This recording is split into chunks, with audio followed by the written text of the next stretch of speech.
animales y plantas adaptados a esas condiciones particulares en un fino equilibrio ecológico.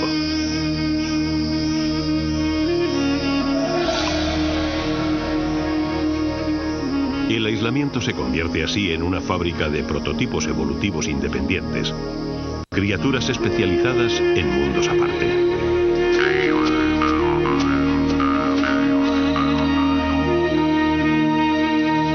Esto hace de las islas lugares de extraordinaria riqueza ecológica, el hogar de animales y plantas ajenos al resto del mundo.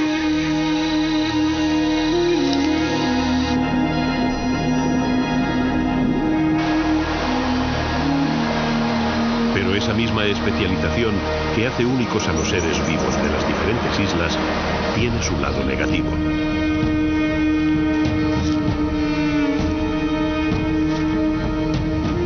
Animales y plantas están aquí tan adaptados a unas condiciones únicas y exclusivas que si el aislamiento se rompe y cambian dichas condiciones, ninguno puede sobrevivir. Y prototipos evolutivos únicos desaparecen y se extinguen para siempre. Es el precio que deben pagar por vivir aislados.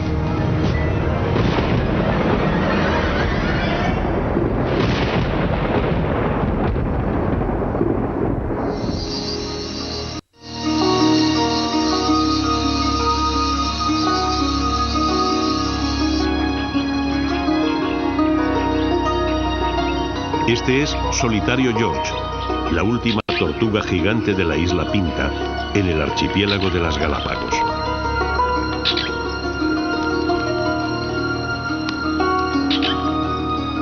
Todas las tortugas gigantes de las diferentes islas de Galápagos se especializaron tanto en las condiciones particulares de su territorio que fueron convirtiéndose en diferentes subespecies. Cada isla generó así su propia clase de tortuga gigante, animales capaces de sacarle todo el provecho a la sufrida naturaleza que los rodeaba.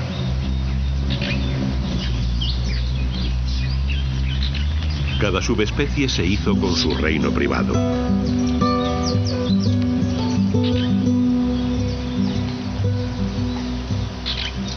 Como cada isla tenía sus particularidades geográficas, climatológicas y botánicas, las tortugas gigantes que las colonizaron, con el tiempo, resultaron diferentes. Cada una se había adaptado tanto a las condiciones exclusivas de su isla que difícilmente podían sobrevivir fuera de ella. Y esto, como veremos, se convirtió con el tiempo en la tragedia de nuestro Solitario George.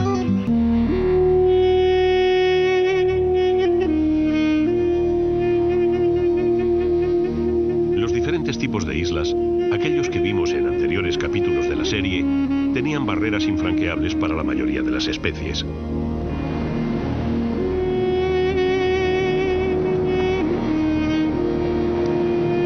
Grandes extensiones de mar, bajísimas temperaturas, accidentes geográficos o desiertos abrasadores servían de barrera contra los intrusos del mundo continental.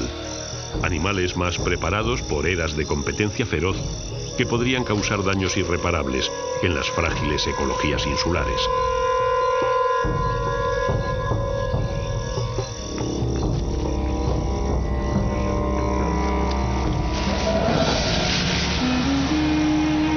Esta evolución continental había dado, sin embargo, una especie capaz de vencer todas las barreras. Una criatura cuyo desarrollo intelectual la hacía capaz de adaptarse a cualquier medio de inmediato. Y una especie con un imparable afán de expansión. Los hombres habíamos aparecido en escena. La llegada del ser humano a las islas supuso un cambio dramático y radical, porque nuestra especie era la única capaz de alterar el medio de forma global y permanente.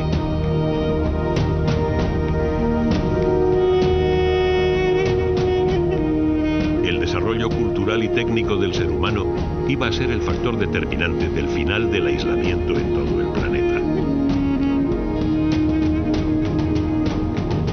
Cuando fuimos capaces de atravesar océanos con cierta seguridad, nuestro afán de buscar nuevos territorios y nuevas riquezas nos llevó a recorrer toda la Tierra.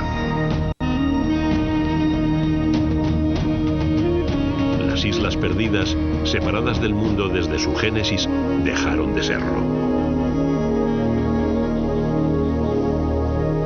El mundo ya nunca volvería a ser igual.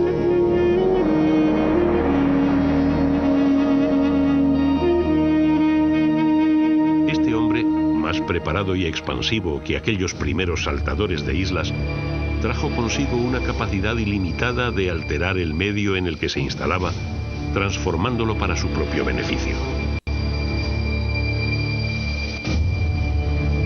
Con él llegaban especies nuevas, plantas de las que se alimentaba y animales domésticos para su uso y disfrute.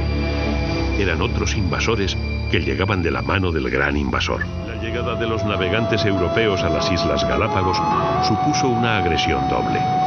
Por un lado, los marineros utilizaron sus animales como alimento, matando a muchos de ellos. Y por otra, introdujeron su ganado, sus plantas y sus animales domésticos.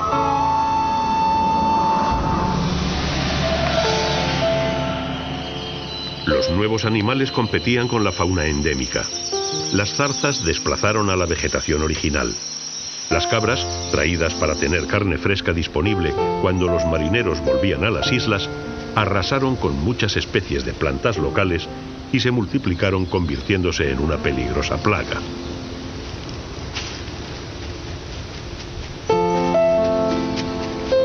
Y junto con las cabras llegaron perros, gatos y cerdos que se expandieron por las islas en las que se les soltaba.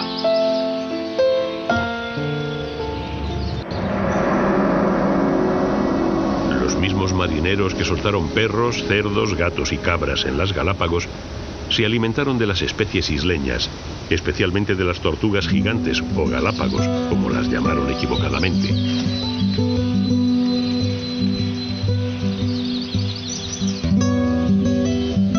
La carne de las tortugas gigantes no solo era muy apreciada por su sabor y valor alimenticio, sino que además podía conservarse fresca mucho tiempo, o más que fresca.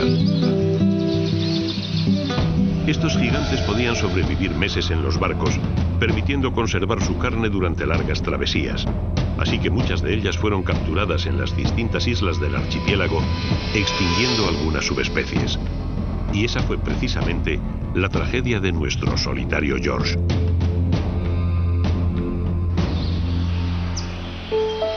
En la isla Pinta, donde vivía George, los hombres extinguieron a todas las tortugas. Solo George quedó como muestra de la particular evolución de Pinta.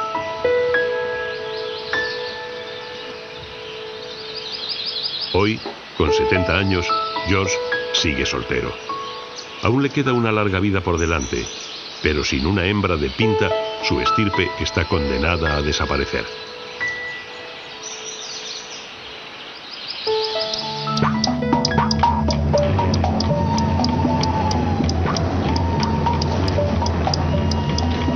Los cambios drásticos han seguido al hombre en todas sus colonizaciones de nuevos territorios.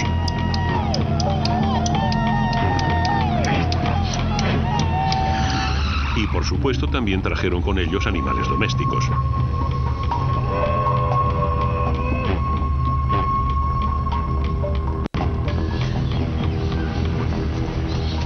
Este es un dingo, el descendiente de los robustos perros que llegaron con los aborígenes y que acabaron asilvestrándose.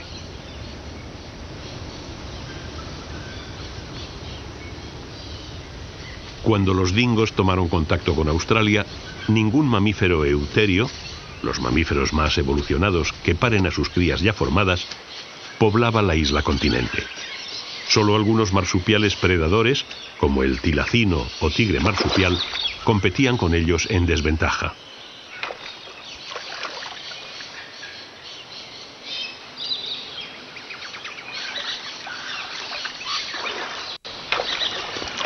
En esta tierra aislada durante 50 millones de años, los dingos conquistaron la cima de la pirámide trófica. Eran los cazadores más preparados del vasto territorio austral y, como los hombres con los que habían venido, podían matar y comerse a todas las otras especies.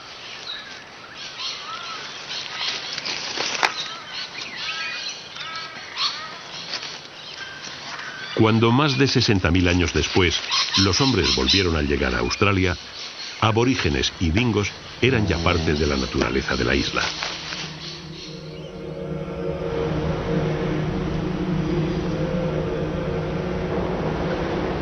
Los nuevos hombres que llegaban de la lejana Europa estaban más preparados y eran más agresivos con la naturaleza. Para aquellos nuevos colonizadores, el mundo natural era un enemigo a vencer. Un enemigo al que habían estado sometidos desde el origen de los tiempos, pero que ahora se doblegaba ante el poder de una tecnología capaz de salvar cualquier obstáculo.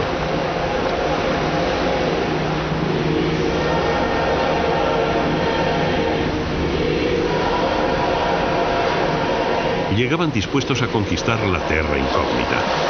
Y las especies australianas, incluyendo a los aborígenes y sus dingos, lo iban a sufrir.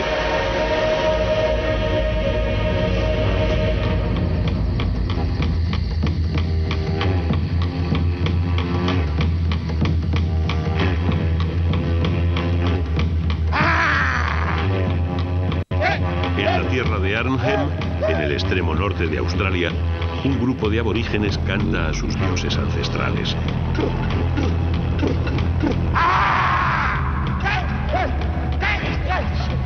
Adoran a seres poderosos, protectores del mundo y sus criaturas. Warramurrungunji, creador del universo.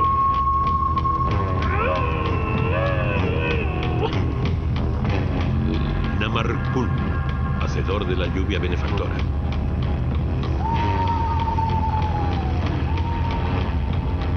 Jinja, señor de los ríos y el agua.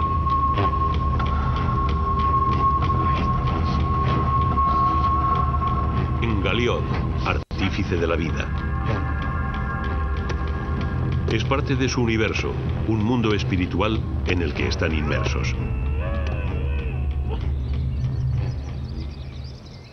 Toda la naturaleza de Australia se esconde dentro de la religión de unos hombres que necesitan la vida salvaje para sobrevivir y que aprendieron a coexistir con ella.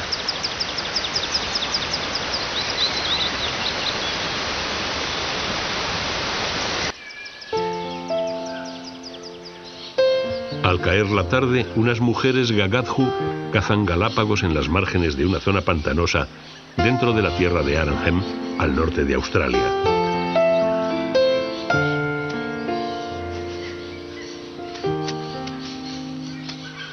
Como antaño, los aborígenes australianos siguen viviendo de los recursos de su tierra.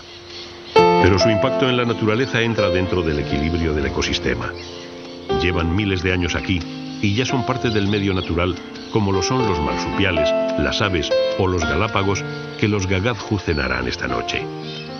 Es un equilibrio que se ha conseguido gracias al respeto que los aborígenes sienten por la naturaleza desde tiempos ancestrales. Algo radicalmente opuesto a los europeos que colonizaron la isla continente. Unos hombres que veían en la naturaleza de aquella terra incógnita australis un enemigo a batir y doblegar.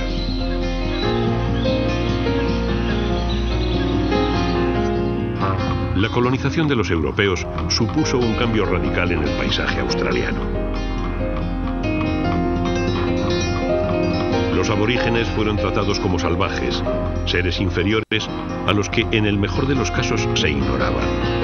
Muchos murieron por las nuevas enfermedades que trajeron los europeos y otros fueron perseguidos y cazados como animales hasta llevarlos al borde de la desaparición. También los animales sufrieron la invasión. El tilacino, o lobo marsupial, aquel predador original de Australia que aguantó la competencia de los dingos traídos por los aborígenes, desapareció masacrado por unos hombres que no toleraban un animal que pusiera en peligro a su ganado. Los lobos marsupiales mataban ovejas de forma ocasional, pero los ganaderos no podían soportar una alimaña que les recordaba las historias de lobos de sus antepasados europeos.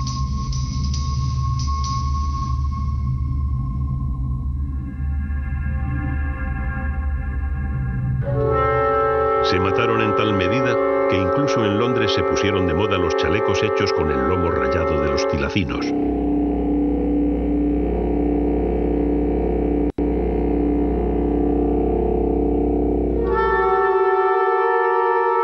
resultado de tal matanza, el último lobo marsupial murió en el zoo de Hobart en 1936, el mismo año que era declarado especie protegida a nivel internacional por considerársela en peligro de extinción. Los eucaliptos son un ejemplo muy extendido.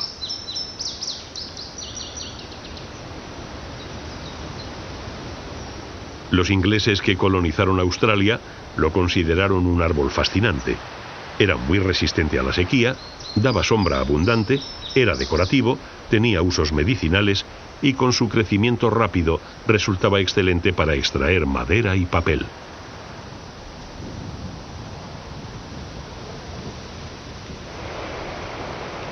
El resultado es el que se puede imaginar. El eucalipto se convirtió en un poderoso invasor y hoy lo encontramos en los 5 continentes.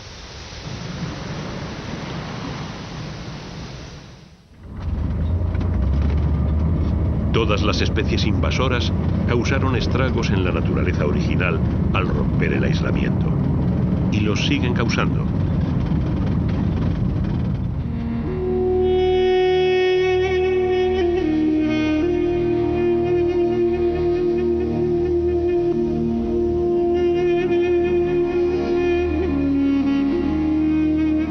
La capacidad de poder acceder a cualquier lugar de la Tierra, de hacerlo en poco tiempo, y de tener las posibilidades técnicas necesarias como para sobrevivir en dichos lugares, ha hecho que no haya isla en el mundo que pueda evitarnos.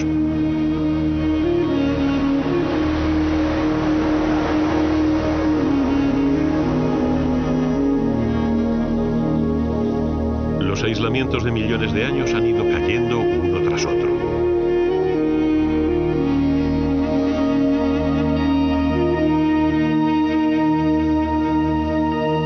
Solo el abismo marino, las más altas y gélidas montañas o los más estériles desiertos siguen resistiendo nuestro implacable afán de expansión.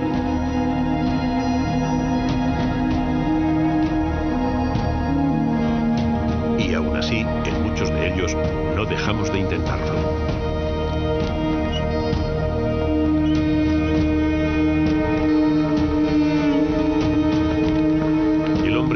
Ha sido capaz de adaptarse como ningún otro animal a los diferentes climas.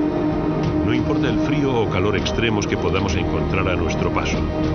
Necesitamos nuevas tierras, nuevos horizontes, nuevos retos.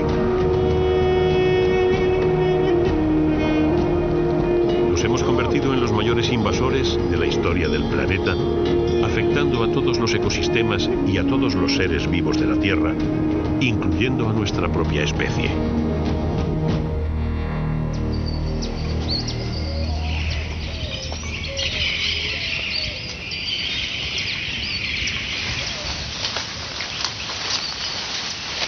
Estos son pigmeos Baaka, una tribu aislada en el interior de la selva de Camerún.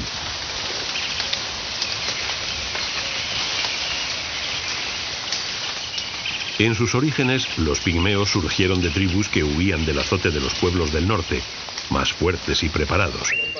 En su huida, aquellos precursores de los pigmeos entraron en la selva donde nadie se atrevió a seguirlos. Y aquí, en la más intrincada espesura, aquellos hombres pequeños y esquivos se fueron adaptando al universo selvático de la cuenca del Congo.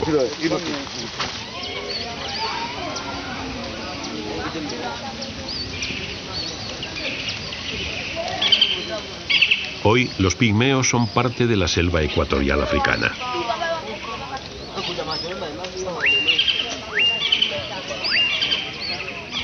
Ningún otro ser humano puede aprovechar, leer y entender la jungla como estos pequeños hombres de la selva.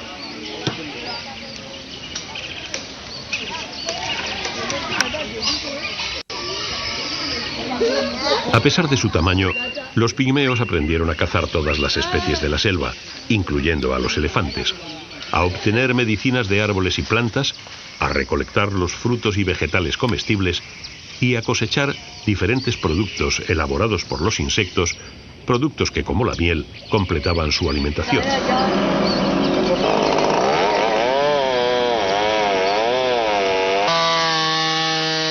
La tecnología permitió a los países más desarrollados vencer las barreras que aislaban el mundo selvático de los pigmeos.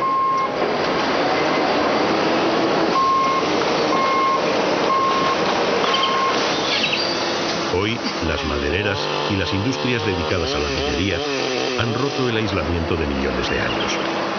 Para muchos pigmeos, ver hombres que literalmente se comen la selva es una escena terrorífica.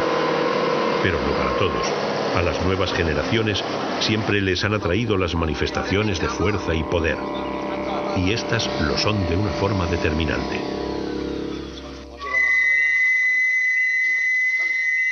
Como resultado, muchos jóvenes Bahaka ya no quieren vivir en el interior de la selva y desprecian los conocimientos ancestrales de sus mayores, condenando a desaparecer a una cultura milenaria.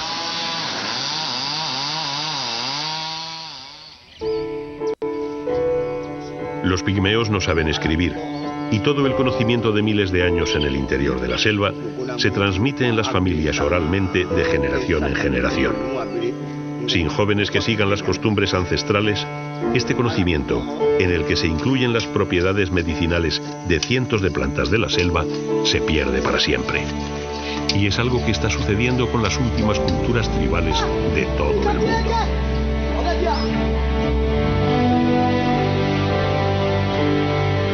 Los indios amazónicos,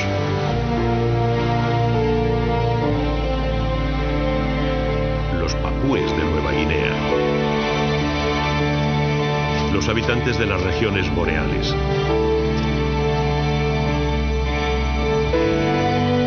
los aborígenes australianos. Todos estos universos culturales desaparecen día a día, engullidos por una globalización imparable que tiende a unificarnos a todos en una única forma de entender la vida y de vivirla.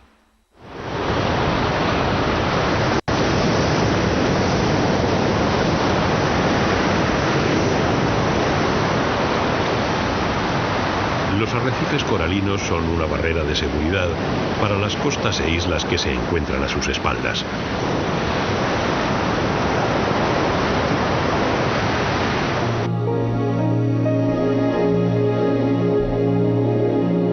El embate del mar se frena en las colosales estructuras calcáreas del arrecife y crea a su vez un mundo de aguas claras, mansas y someras en el interior del mismo.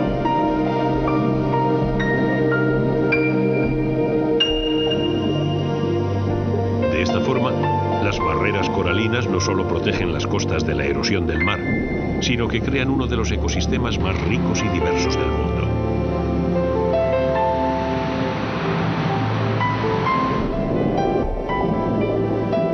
Sin embargo, las barreras coralinas, las mismas que aguantan la fuerza colosal del océano, son frágiles y delicadas frente a agentes externos y aparentemente invisibles.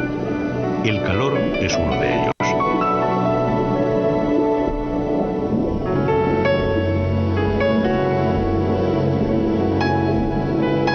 El calentamiento global, producido principalmente por la quema de combustibles fósiles y la deforestación llevada a cabo por los países más desarrollados, está matando los corales de todo el mundo.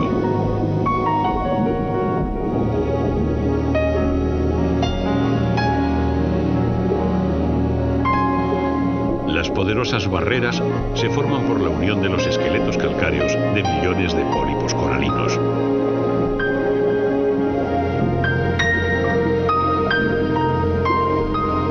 Estos pólipos viven en simbiosis con las zooxantelas, unas algas fotosintéticas unicelulares que viven entre las células del interior de los pólipos.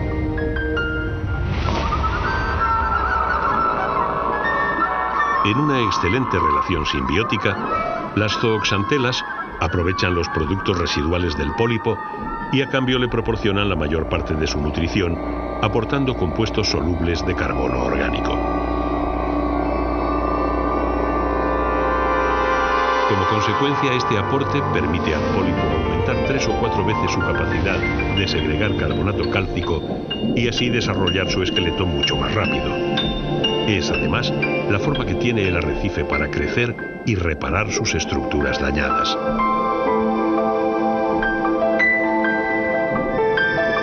Pero el inconveniente de estas diminutas algas unicelulares es que son muy sensibles a los cambios en la temperatura ambiente.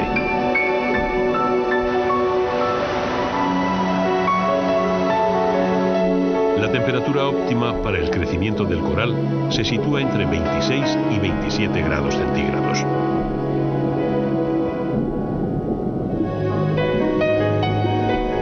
Se ha demostrado que el incremento de un par de grados sobre ese rango de temperaturas causa estrés en los corales, intensificando el proceso de fotosíntesis que llevan a cabo las zooxantelas simbióticas. Y al hacerlo, se producen altas concentraciones de toxinas y radicales libres en el tejido del coral.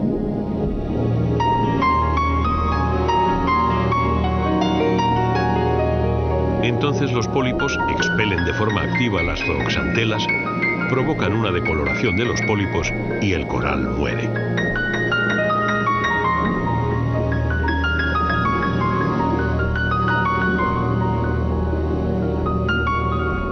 Los corales blanqueados tienen dificultad para recuperarse.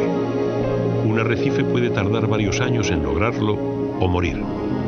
Sin sus zooxantelas simbióticas, los pólipos no pueden depositar el esqueleto de carbonato cálcico que forma los cimientos del arrecife de coral. Y sin el arrecife, no solo los corales, sino todos los organismos que viven en él, podrían perder su hábitat a consecuencia de estos blanqueos.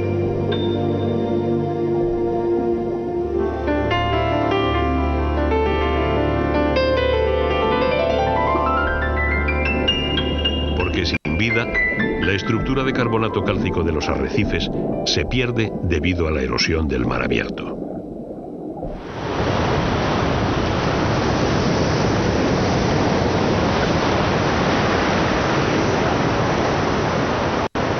El blanqueo de los corales es solo un exponente de los muchos cambios que nuestra actividad está generando en todos los rincones de la Tierra, por muy aislados que estos se encuentren y por muy lejos e inaccesibles que nos parezcan.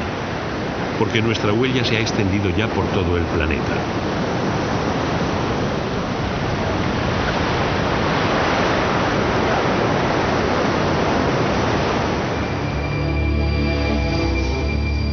Con el calentamiento global, este equilibrio ha empezado a resquebrajarse.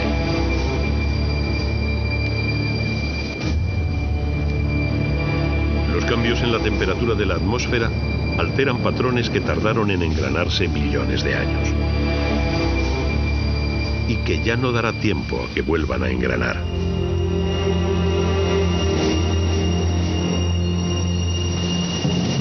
Un mundo helado que desaparece año tras año de forma creciente.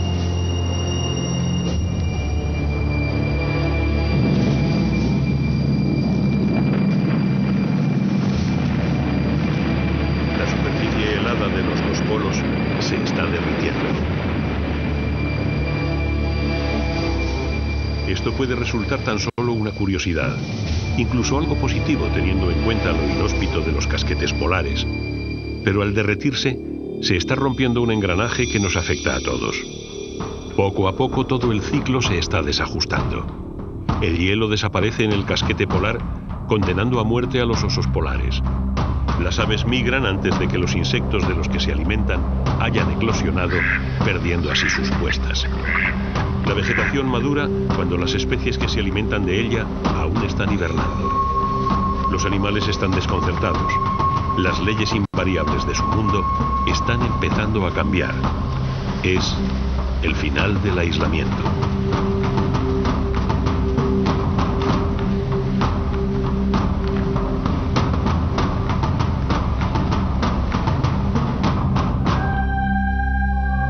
El ser humano, que colonizó y alteró casi todas las islas existentes en el planeta, ha entrado ahora en una nueva etapa, mucho más agresiva y global que ninguna de las otras llevadas a cabo hasta ahora.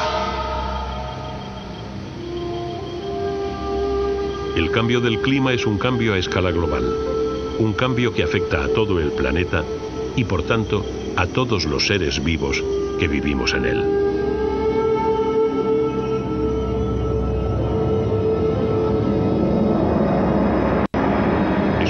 Que no necesita la intrusión de la especie que lo ha provocado dentro de los territorios afectados.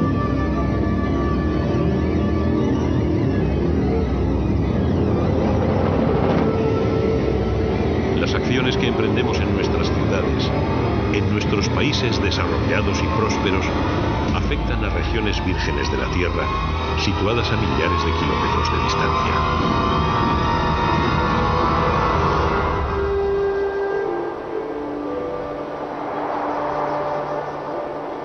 Ya no es un problema que afecte a unas cuantas especies. Es un problema que altera la vegetación, el agua, el aire, la vida.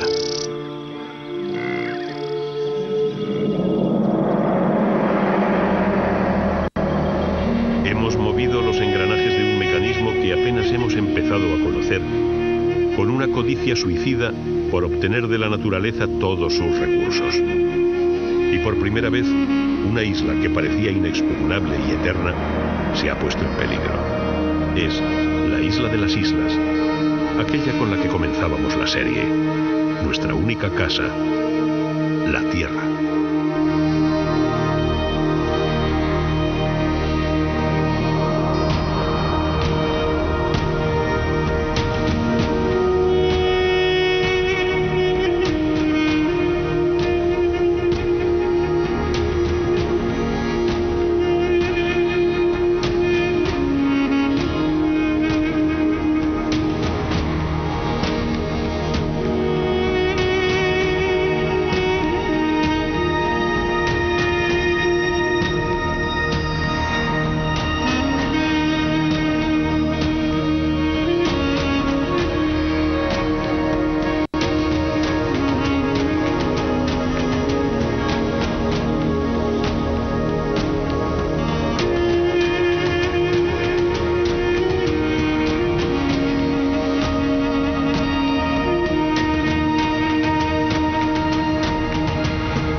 La colonización de los europeos supuso un cambio radical en el paisaje australiano.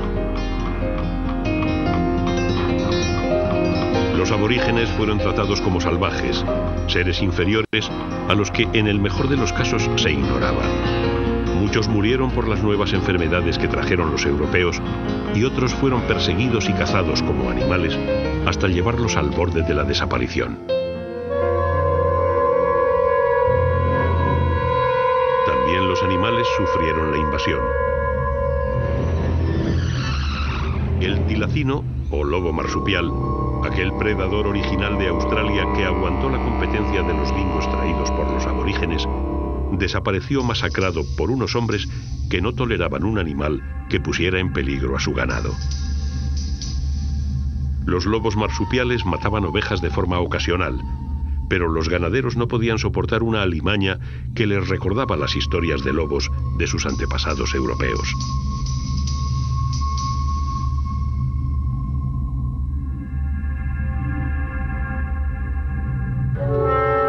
Se mataron en tal medida que incluso en Londres se pusieron de moda los chalecos hechos con el lomo rayado de los tilacinos.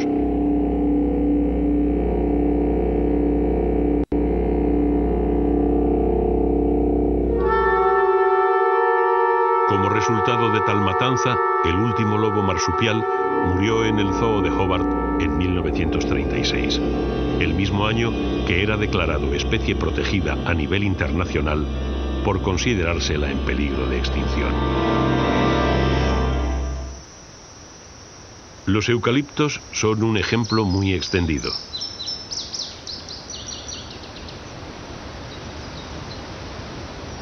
Los ingleses que colonizaron Australia lo consideraron un árbol fascinante. Era muy resistente a la sequía, daba sombra abundante, era decorativo, tenía usos medicinales y con su crecimiento rápido resultaba excelente para extraer madera y papel.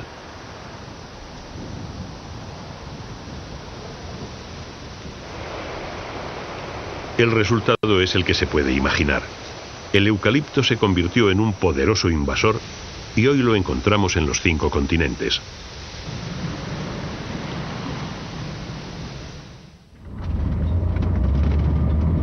Todas las especies invasoras causaron estragos en la naturaleza original al romper el aislamiento. Y los siguen causando.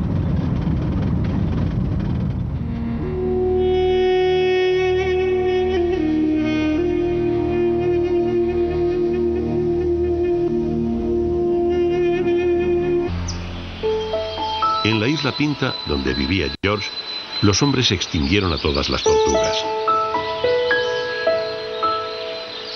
Solo George quedó como muestra de la particular evolución de Pinta.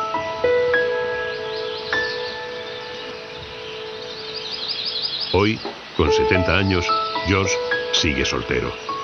Aún le queda una larga vida por delante, pero sin una hembra de Pinta, su estirpe está condenada a desaparecer.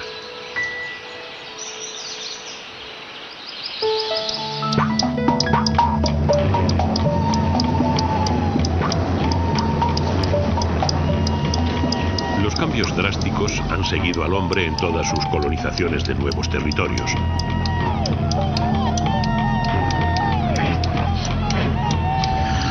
Y por supuesto también trajeron con ellos animales domésticos.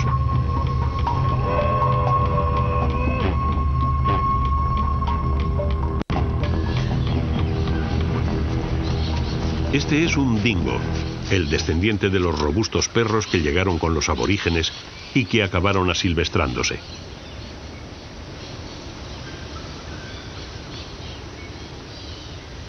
Cuando los dingos tomaron contacto con Australia, ningún mamífero euterio, los mamíferos más evolucionados que paren a sus crías ya formadas, poblaba la isla continente.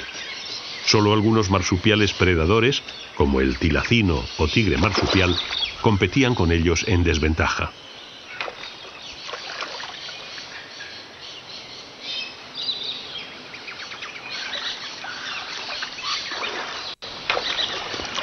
En esta tierra aislada durante 50 millones de años, los dingos conquistaron la cima de la pirámide trófica. Eran los cazadores más preparados del vasto territorio austral y, como los hombres con los que habían venido, podían matar y comerse a todas las otras especies.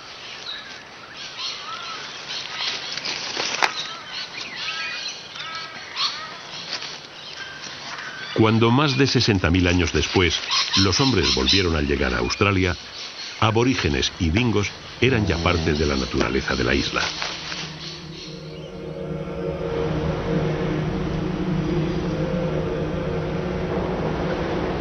Los nuevos hombres que llegaban de la lejana Europa estaban más preparados y eran más agresivos con la naturaleza. Para aquellos nuevos colonizadores, el mundo natural era un enemigo a vencer. Un enemigo al que habían estado sometidos desde el origen de los tiempos, pero que ahora se doblegaba ante el poder de una tecnología capaz de salvar cualquier obstáculo.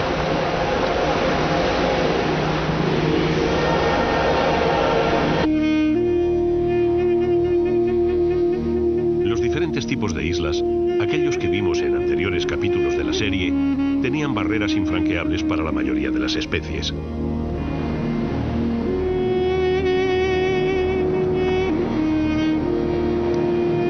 Grandes extensiones de mar, bajísimas temperaturas, accidentes geográficos o desiertos abrasadores servían de barrera contra los intrusos del mundo continental.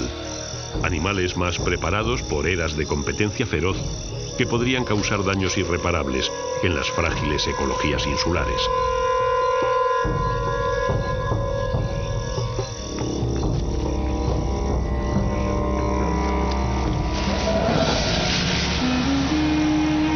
Esta evolución continental había dado, sin embargo, una especie capaz de vencer todas las barreras. Una criatura cuyo desarrollo intelectual la hacía capaz de adaptarse a cualquier medio de inmediato. Y una especie con un imparable afán de expansión. Los hombres habíamos aparecido en escena. La llegada del ser humano a las islas supuso un cambio dramático y radical, porque nuestra especie era la única capaz de alterar el medio de forma global y permanente.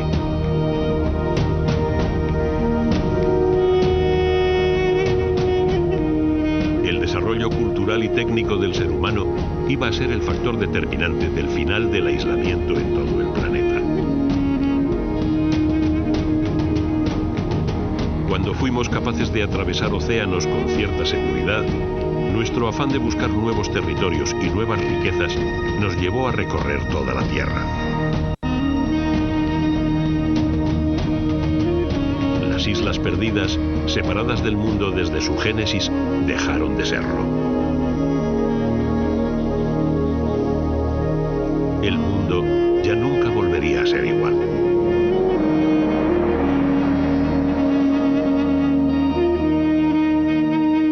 Este hombre, más preparado y expansivo que aquellos primeros saltadores de islas, trajo consigo una capacidad ilimitada de alterar el medio en el que se instalaba, transformándolo para su propio beneficio.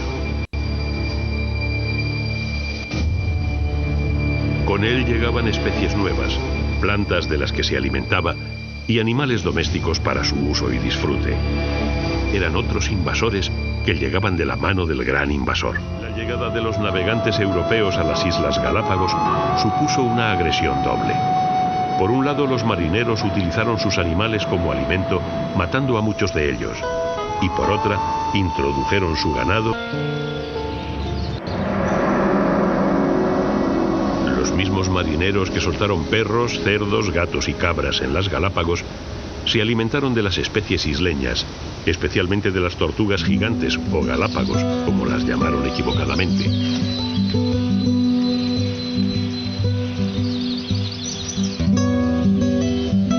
La carne de las tortugas gigantes no solo era muy apreciada por su sabor y valor alimenticio, sino que además podía conservarse fresca mucho tiempo, o más que fresca. Estos gigantes podían sobrevivir meses en los barcos, permitiendo conservar su carne durante largas travesías. Así que muchas de ellas fueron capturadas en las distintas islas del archipiélago, extinguiendo algunas subespecies. Y esa fue precisamente la tragedia de nuestro solitario George.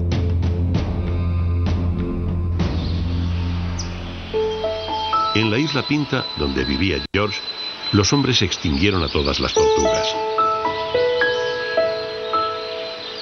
Solo George quedó como muestra de la particular evolución de Pinta.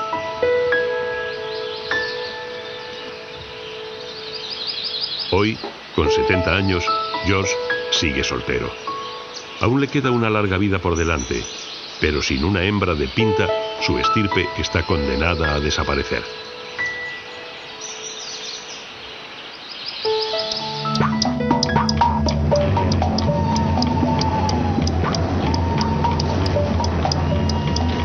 Los cambios drásticos han seguido al hombre en todas sus colonizaciones de nuevos territorios.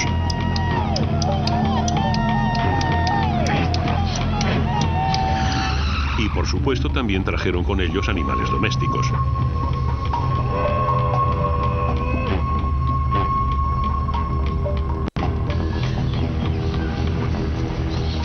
Este es un dingo, el descendiente de los robustos perros que llegaron con los aborígenes y que acabaron asilvestrándose.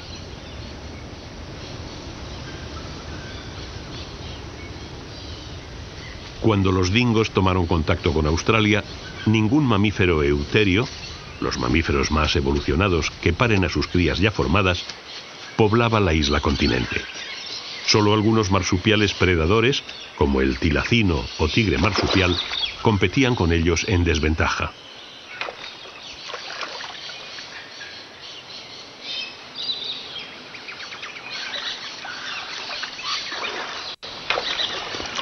En esta tierra aislada durante 50 millones de años, los dingos conquistaron la cima de la pirámide trófica. Eran los cazadores más preparados del vasto territorio austral y, como los hombres con los que habían venido,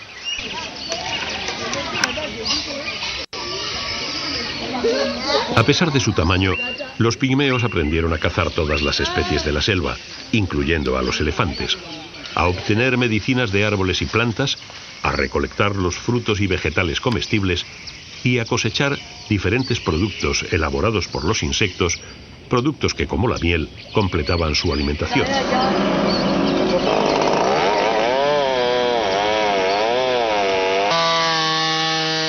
La tecnología tecnología permitió a los países más desarrollados vencer las barreras que aislaban el mundo selvático de los pigmeos.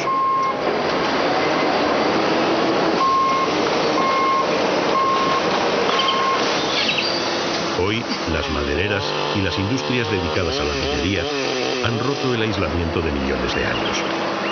Para muchos pigmeos, ver hombres que literalmente se comen la selva es una escena terrorífica. Pero no para todos. A las nuevas generaciones siempre les han atraído las manifestaciones de fuerza y poder. Y estas lo son de una forma determinante.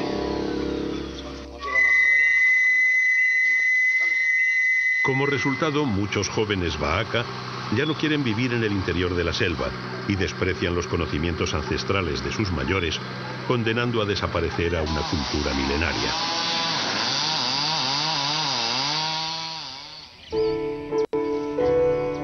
Los pigmeos no saben escribir, y todo el conocimiento de miles de años en el interior de la selva se transmite en las familias oralmente de generación en generación. Sin jóvenes que sigan las costumbres ancestrales, este conocimiento, en el que se incluyen las propiedades medicinales de cientos de plantas de la selva, se pierde para siempre. Y es algo que está sucediendo con las últimas culturas tribales de todo el mundo.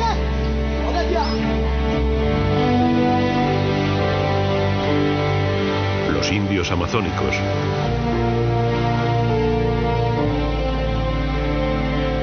los papúes de Nueva Guinea, los habitantes de las regiones boreales,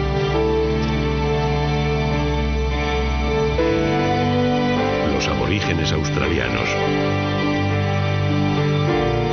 Todos estos universos culturales desaparecen día a día, engullidos por una globalización imparable que tiende a unificarnos a todos en una única forma de entender la vida y de vivirla.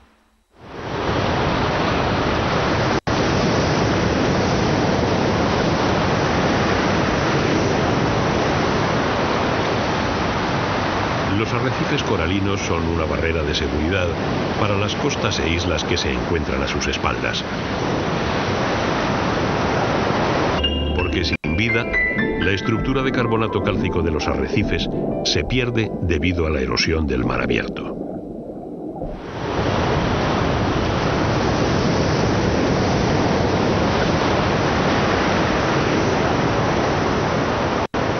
El blanqueo de los corales es solo un exponente de los muchos cambios que nuestra actividad está generando en todos los rincones de la Tierra, por muy aislados que estos se encuentren y por muy lejos e inaccesibles que nos parezcan. Porque nuestra huella se ha extendido ya por todo el planeta.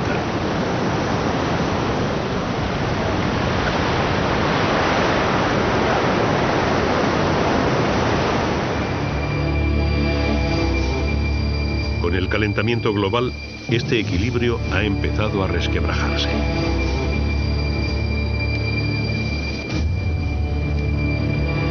Los cambios en la temperatura de la atmósfera alteran patrones que tardaron en engranarse millones de años. Y que ya no dará tiempo a que vuelvan a engranar.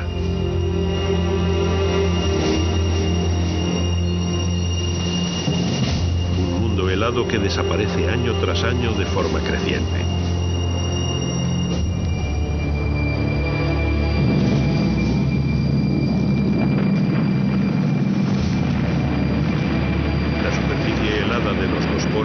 Se está derritiendo.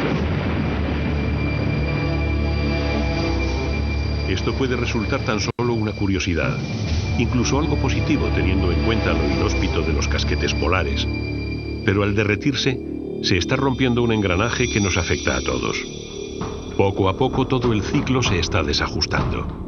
El hielo desaparece en el casquete polar, condenando a muerte a los osos polares. Las aves migran antes de que los insectos de los que se alimentan hayan eclosionado, perdiendo así sus puestas. La vegetación madura cuando las especies que se alimentan de ella aún están hibernando. Los animales están desconcertados. Las leyes invariables de su mundo están empezando a cambiar. Es el final del aislamiento.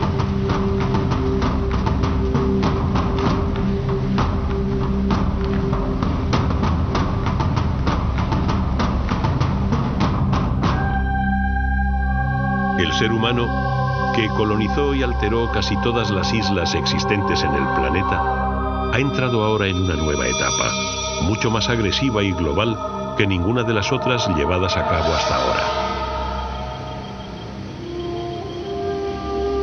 El cambio del clima es un cambio a escala global, un cambio que afecta a todo el planeta y, por tanto, a todos los seres vivos que vivimos en él.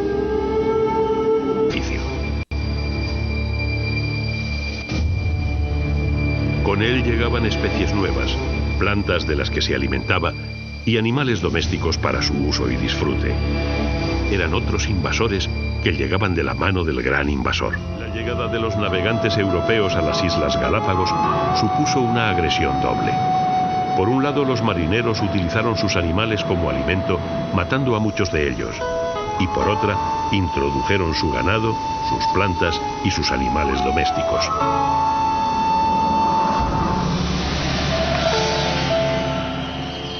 Los nuevos animales competían con la fauna endémica. Las zarzas desplazaron a la vegetación original.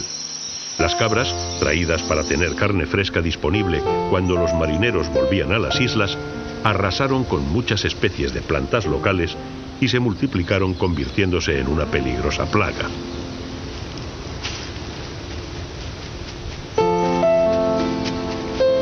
Y junto con las cabras llegaron perros, gatos y cerdos que se expandieron por las islas en las que se les soltaba.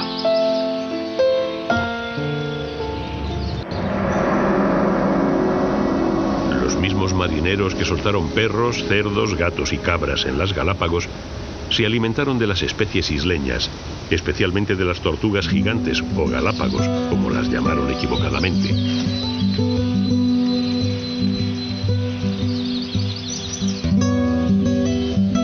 La carne de las tortugas gigantes no solo era muy apreciada por su sabor y valor alimenticio, sino que además podía conservarse fresca mucho tiempo, o más que fresca. Estos gigantes podían sobrevivir meses en los barcos, permitiendo conservar su carne durante largas travesías. Así que muchas de ellas fueron capturadas en las distintas islas del archipiélago, extinguiendo algunas subespecies. Y esa fue precisamente la tragedia de nuestro solitario George.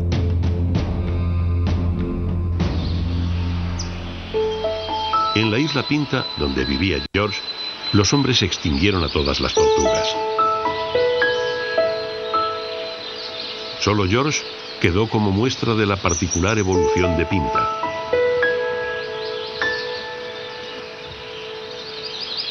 Hoy, con 70 años, George sigue soltero.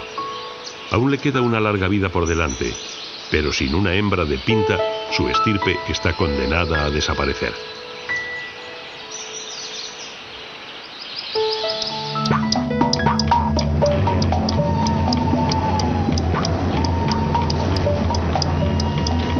Los cambios drásticos han seguido al hombre en todas sus colonizaciones de nuevos territorios, capaz de adaptarse a cualquier medio de inmediato, y una especie con un imparable afán de expansión. Los hombres habíamos aparecido en escena. La llegada del ser humano a las islas supuso un cambio dramático y radical, porque nuestra especie era la única capaz de alterar el medio de forma global y permanente.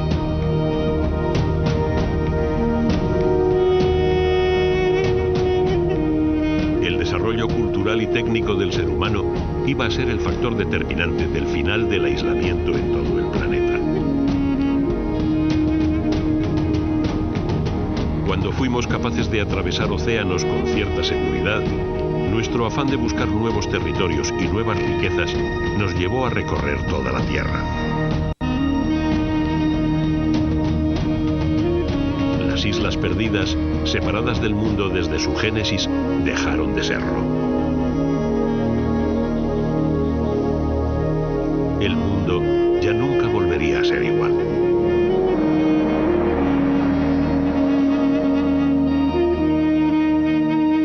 Este hombre, más preparado y expansivo que aquellos primeros saltadores de islas, trajo consigo una capacidad ilimitada de alterar el medio en el que se instalaba, transformándolo para su propio beneficio.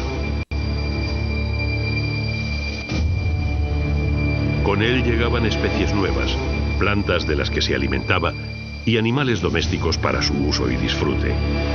Eran otros invasores que llegaban de la mano del gran invasor. La llegada de los navegantes europeos a las Islas Galápagos supuso una agresión doble.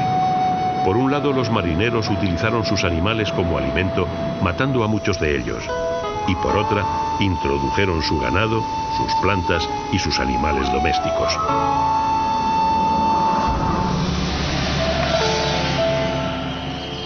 Los nuevos animales competían con la fauna endémica.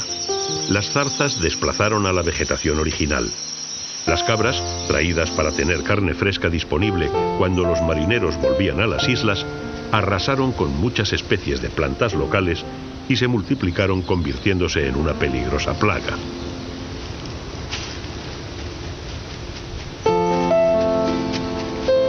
Y junto con las cabras llegaron perros, gatos y cerdos que se expandieron por las islas en las que se les soltaba.